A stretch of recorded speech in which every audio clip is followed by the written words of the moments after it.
Welcome back, guys, to another day in the life with a commercial electrician. So today we are doing a huge breaker replacement, but first, before I even get on the job site, I'm going over all my jobs and estimates and dropping my photos from the day before into my Jobber app, so that way I can have all of the information for the jobs that I need right there in one place for that specific job, and it can stop taking up so much space on my damn phone. But here we are, we made it to the job.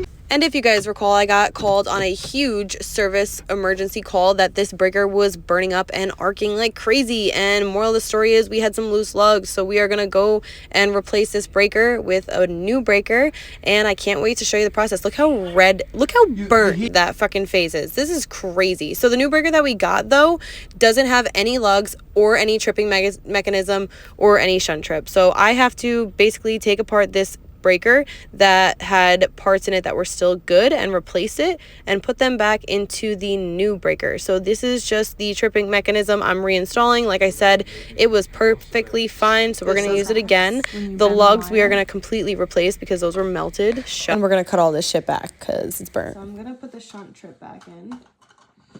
Take the main breaker out. Flip it. So I already put the tripping mechanism back in, just some bolts that you have to take apart and put back in. These were in like decent shape because you're not getting these breakers anywhere else. So now I have to break open the shunt trip spot because we do have a shunt trip mechanism that I'm going to put back in. So the electricians that worked in this building said that they had turned off the power to this, but this was very much hot. So I stayed on the phone with one of the techs while they were in the main building turning off shit, so that way I didn't get electrocuted when I tried to put this breaker back in. Initially, we thought we could salvage some of these lugs, but honestly, only one of them even came loose, and the other ones were burnt into the actual breaker. So we're gonna get completely new lugs and change that out because it's just not happening. So the next thing I did was took off our temporary tape and peeled back all the burnt Romex and the burnt wire until I got fresh copper again.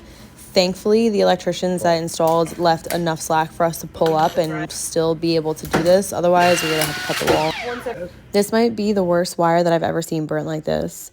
And look at, even the lug is melted.